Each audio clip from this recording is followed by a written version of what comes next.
Ser Podcast. Las 7 de hoy por hoy. Ser Podcast. Hola, muy buenos días. España no tendrá que destinar el 5% del PIB al gasto militar. El presidente del Gobierno, Pedro Sánchez, ha pactado con el secretario general de la OTAN, Mark Rutte, quedarse fuera del nuevo objetivo de la alianza que pedía el presidente de Estados Unidos, Donald Trump, que está ahora inmerso en su propia guerra con Irán. En una comparecencia este domingo, Sánchez ha explicado que España queda excluida de este incremento que, según ha defendido, habría hecho inviable el estado del bienestar en nuestro país, un gasto que califica de desproporcionado e innecesario. Los socios aceptarán la propuesta de dejar fuera a nuestro país en la Cumbre Atlántica que se celebra esta semana en La Haya. Ángel Villascusa, buenos días. Buenos días. Esa declaración final no dirá que el compromiso de llegar al 5% lo asumen todos los aliados como estaba planeado. En una carta, el secretario general de la OTAN, Mark Rutte, confirma literalmente que España tendrá una trayectoria inferior al 5% en los llamados objetivos de capacidad y que la declaración dará a nuestro país flexibilidad. Estos objetivos de capacidad sitúan el gasto en el 2,1% del Producto Interior Bruto que España sí tendrá que cumplir, como ya se había comprometido. Para Sánchez, la negociación es un éxito y no pone en riesgo la seguridad nacional. Guillermo Lerma, buenos días. ¿Qué tal? Buenos días. Para el Gobierno, cumplir con la exigencia de gasto que plantea Trump pondría en peligro la sostenibilidad del estado del bienestar. Pasar del 2% al 5% nos obligaría a tener que o bien subir drásticamente los impuestos a la clase media trabajadora o recortar severamente nuestro estado del bienestar. Así que lo que autoriza la OTAN es una salvedad por la que España podrá suscribir la declaración de la Cumbre de La Haya, que empieza esta semana, sin tener que incrementar la inversión militar. La clave no es gastar más, es gastar mejor, es gastar juntos. Defienden en la Moncloa que nuestro país puede aportar los recursos humanos y materiales que precisa la alianza para garantizar la seguridad común, quedándose en el 2,1% del PIB. Un acuerdo, a nuestro juicio, muy positivo, que nos va a permitir cumplir con nuestros compromisos. Un acuerdo que es fruto, dicen en la Moncloa, de una intensa negociación que en las últimas horas ha necesitado de la implicación al más alto nivel, también por parte de Estados Unidos. España había amagado con oponerse al acuerdo si no había cierta flexibilidad por parte de la OTAN. Pero según el líder de la oposición, Alberto Núñez Feijóo, Sánchez está mintiendo y España sí tendrá que llegar al 5% a partir de 2035. En un mensaje en redes sociales, el líder del PP añade que Sánchez no puede pretender seguir mintiendo a todo el mundo. El presidente del Gobierno le ha respondido adjuntando la carta de Rutte con el mensaje: toma, Alberto, que alguien te la traduzca. Con todo, para el PP la negociación entre el Gobierno y la OTAN no es más que una cortina de humo para ocultar los casos de corrupción. Miguel Tellado, portavoz del PP en el Congreso. Sánchez comparece hoy para hablar de la OTAN después de permanecer mudo desde el pasado viernes tras la entrada de la Guardia Civil en Ferraz y en distintas dependencias del Gobierno de España. En medio del debate sobre la defensa, el mundo espera en vilo la respuesta de Irán a los ataques estadounidenses contra 3 bases nucleares este fin de semana, un bombardeo coordinado con Israel del que no estaban al tanto el resto de aliados occidentales. Según Sánchez, aunque Irán no puede tener armas nucleares, ahora es necesario desescalar. El mundo empieza a asomarse a un abismo oscuro. Estamos normalizando que ciertas potencias se bombardeen entre sí, que sus líderes intercambien amenazas nucleares. Nuestro país, España, no puede darle la espalda a esta realidad, pero tampoco debe darla por buena. Sánchez se suma a sus socios europeos que primaban la solución diplomática, pero que no condenan abiertamente los bombardeos de Estados Unidos. Este lunes se reúnen los ministros de Asuntos Exteriores de la Unión Europea en Bruselas. La alta representante Kaja Kallas, que ha pedido a todas las partes contención, también va a comparecer hoy, esta mañana. De hecho, es lunes, es 23 de junio. Hoy por hoy noticias. Ser Podcast. Un mensaje, el de la contención, que también se ha escuchado esta noche en el Consejo de Seguridad de la ONU, que se ha reunido de urgencia a petición de Irán. El secretario general, Antonio Guterres, ha dicho que el bombardeo de Estados Unidos del sábado por la noche marca un paso más en una región que se tambalea. We now risk descending into a red hole of retaliation. Y añada que el mundo corre el riesgo de entrar en una peligrosa espiral de represalias. En ese foro, Irán ha reiterado que su ejército y su gobierno decidirán la respuesta a los ataques. El régimen de los ayatolás ya plantea cerrar el estrecho de Hormuz, una de las principales vías de comercio del mundo. El Parlamento persa lo ha reclamado y al régimen, de llevarse a cabo, puede tener consecuencias devastadoras sobre el mercado internacional del petróleo. Jordi Fàbrega. El precio del petróleo ya empezó a subir cuando se iniciaron las hostilidades entre Irán e Israel y seguirá subiendo, especialmente si se consuma el cierre del estrecho de Hormuz, que es la principal vía de salida de crudo del Golfo Pérsico, especialmente hacia Asia. Por ahí se calcula que transita alrededor del 20% del petróleo mundial y cualquier alteración del suministro por este estrecho que controla Irán tendrá consecuencias sobre el precio que pagamos. El viernes el barril de petróleo se pagaba por debajo de los $80, pero aún así ya era un 25% más caro que a principios de mes. Los principales analistas prevén que de consumarse el cierre del estrecho pueda llegar a superar los $100 el coste del barril de Brent. También el gas natural ha notado ya estos temores y ha subido casi un 20% su precio en las últimas semanas, por lo que al final todo esto terminará repercutiendo sobre el precio de las gasolinas, que ya lleva varias semanas subiendo ligeramente, pero también sobre el precio de la electricidad. La principal justificación que ha dado Estados Unidos para entrar en el conflicto entre Israel e Irán es que el régimen de los ayatolás estaba muy cerca de construir bombas atómicas. De hecho, esta noche en ese Consejo de Seguridad de la ONU, el embajador israelí Dani Danon ha repetido el mantra de que Irán nunca ha querido utilizar la energía nuclear con fines civiles, que su programa, ha dicho, no era otra cosa que un arma cargada contra la estabilidad del planeta. Pero lo cierto es que hasta ahora tanto la Organización Internacional de la Energía Atómica, que por cierto no ha podido validar el efecto del ataque estadounidense, como la propia inteligencia norteamericana venían señalando que la capacidad nuclear de Irán estaba muy lejos de suponer un riesgo real. Antonio Martín. Por mucho que Trump y Netanyahu hayan repetido como argumento para atacar Irán que este país está a punto de tener capacidad nuclear, lo cierto es que ningún dato oficial acredita esa posibilidad. El Organismo Internacional de la Energía Atómica reconoce que Irán no es tan transparente como venía siendo con su programa nuclear, pero su director general ha admitido que no tiene evidencias de que Irán esté intentando obtener un arma nuclear. Otra institución que monitoriza este tipo de bombas es el SIPRI y su director general dice también que no hay pruebas de que Irán busque la arma atómica, que son solo especulaciones y que incluso enriqueciendo uranio al 90% aún tendría que ser capaz de fabricar y montar la bomba.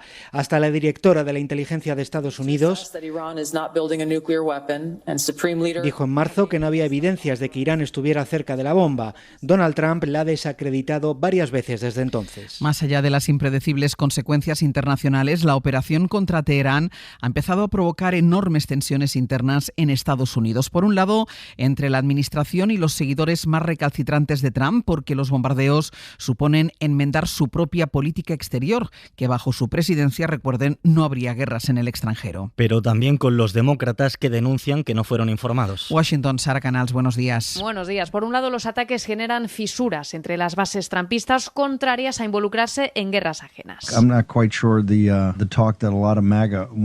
No estoy seguro de que esto sea lo que los seguidores del Make America Great Again quieren escuchar, decía Steve Bannon, ideólogo del trumpismo, tras la comparecencia del presidente. De momento, muchos compran la idea de que se trata de un ataque puntual para forzar negociaciones, aunque el vicepresidente J.D. Vance intentaba calmar las aguas, asegurando que empatiza con ellos, pero que la diferencia entre Trump y los demás presidentes es que los anteriores eran tontos. Y los demócratas, por otro lado, cuestionan la legalidad del ataque y lo tachan de inconstitucional por no haberlo consultado previamente con el Congreso. Y este senador de Virginia, Tim Kaine, ha presentado una resolución para votar si Estados Unidos debería o no involucrarse en este conflicto, mientras que los más de izquierda exigen un impeachment, un juicio político contra Donald Trump. En nuestro país, la semana política empieza con una imagen, la del exministro José Luis Ábalos en el Tribunal Supremo, que va a declarar esta mañana como imputado en el llamado caso Cerdán. La línea de defensa del ex número 3 del PSOE es declararse inocente y acusar a Santos Cerdán y a su exmano derecha, Koldo García, de haberle utilizado para influir en las adjudicaciones en el Ministerio de Fomento. Ábalos le dijo a la SER que Cerdán y Koldo llevaban unas dinámicas previas corruptas desde Navarra para repartirse comisiones. Además, para el exministro, en los audios que le implican, se habla de de una deuda y no de mordidas.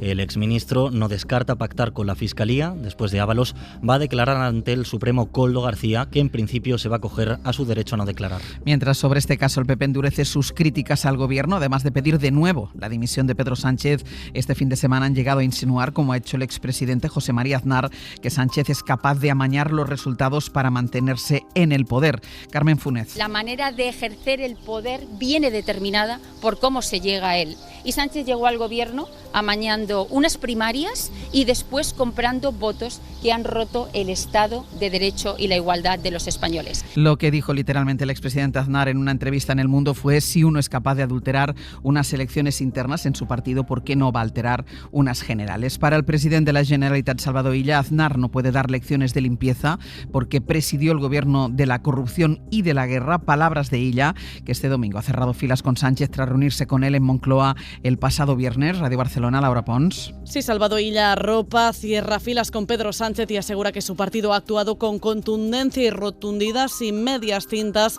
ante la traición, dice, de un compañero. El dolor no ens fa dèbils, al contrari ens esperona, amb més energia que mai. El dolor no nos hace más débiles, al contrario nos anima, nos motiva a dar un paso al frente. Por ello, Illa llamaba a la izquierda a defenderse. Ante el que pueda hacer que haga, es el momento de decir que el que pueda dar un paso al frente, que lo dé. Mensaje al expresidente del gobierno, José María Aznar, quien alertaba del riesgo de una crisis constitucional por las exigencias de los socios independentistas. Otra vez Aznar, el gobierno de la guerra de Irak, de la corrupción de sus vicepresidentes y de la mentira del 11M. Un poco más de humildad y menos dar lecciones. Son las primeras palabras del presidente de la Generalitat, Salvador Illa, después de la reunión de urgencia que no constaba en ninguna agenda y que mantuvo el viernes con Sánchez en la Moncloa.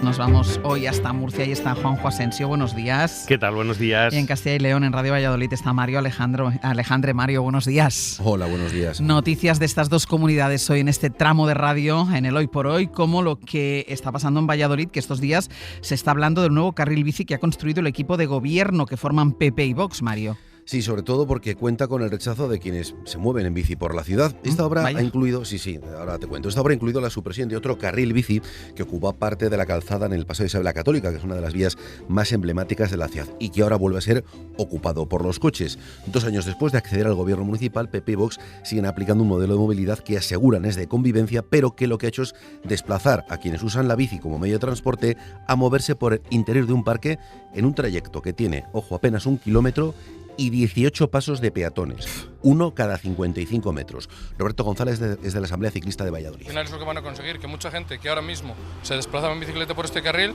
coja el coche y genere un efecto llamada a más gente y se genera más atasco. Yo personalmente voy a ir por la calzada. El carril bici para mí no tiene ningún sentido lógico. La obra, que para la oposición y los usuarios habituales de la bici, como escuchamos, es un despropósito, ha costado casi 1 millón de euros. Y hay más, ¿eh? Uno de esos 18 pasos de peatones está pintado sobre el pavimento rugoso para invidentes. Así que de esta manera ellos creen estar bien colocados en la acera cuando en realidad están en medio de un paso de cebra. Tremendo. Mira, que hablamos de ciclistas. Un joven ciclista murciano que está cubriendo en bicicleta la distancia entre Barcelona y Murcia para conseguir fondos para niños con cáncer. Se trata de Javier Pérez, que en el pasado viernes inició en Barcelona este reto solidario que le está llevando a realizar estos cerca de 700 kilómetros de distancia que hay hasta Murcia. El objetivo, según nos ha contado, es el de recaudar fondos que va a destinar a la Asociación Murciana de Lucha contra el Cáncer Infantil, AFACMUR. Así nos lo contaba. Yo estoy contento con todo lo que se recaude, estoy contento, porque al final creo que también el mensaje que estoy mandando, que estamos mandando entre todos, es mucho más importante al final, porque es necesario que la sociedad tome conciencia de lo que hay y de que hay personas que pueden ayudar y que si lo hacemos todos juntos podemos hacer algo grande, es lo que yo creo. Está previsto que después de 5 días encima de la bicicleta, soportando tráfico y sobre todo también altas temperaturas, Javier llegue mañana por la tarde a la ciudad de Murcia, aunque se considera un un ciclista no profesional. Javier ya hizo el pasado verano un trayecto similar entre Madrid y Murcia, lo que le ha inspirado en esta ocasión para repetir esta hazaña, pero con un propósito ahora solidario, el de dar visibilidad a esta enfermedad y fomentar la inversión en investigación contra el cáncer infantil. Y la restauración de la Catedral de Palencia, que ha permitido desarrollar un proyecto de investigación sobre los palentinos de la Edad Media. Y es que esas obras que tuvieron lugar hace 2 años son objeto de estudio ahora gracias a un proyecto impulsado por el Cabildo y la Universidad de Oxford. En colaboración con una empresa están desarrollando en la capital palentina el análisis de hasta 20.000 huesos que, según se ha estimado, se pueden fechar entre los siglos XII y XVI. Este estudio persigue conocer mejor el pasado prerrománico de Palencia y aportar datos, por ejemplo, sobre la edad de las personas que fueron enterradas en una cripta recientemente descubierta en la catedral, su estado de salud o la proporción entre hombres y mujeres en esos enterramientos. Quedan 6 días para que concluya esta fase del estudio, lo que significa que para terminar de analizar los restos van a tener que procesar unos 2.000 huesos diarios, un reto casi imposible que hace pensar ya en una segunda edición de esta iniciativa. Pues mira, los huesos de la nariz, por ejemplo, porque un estudio de la Universidad de Murcia revela la relación directa que hay entre cómo masticamos y la forma que tiene nuestra nariz. Y es que según este estudio, tras un primer análisis, se ha visto que hay una asociación significativa entre el lado de la boca por el que masticamos y una mayor estrechez de la fosa nasal correspondiente. Esto puede llevar consigo a que respiremos peor por un lado que por otro, pero como es algo que se produce de una forma progresiva,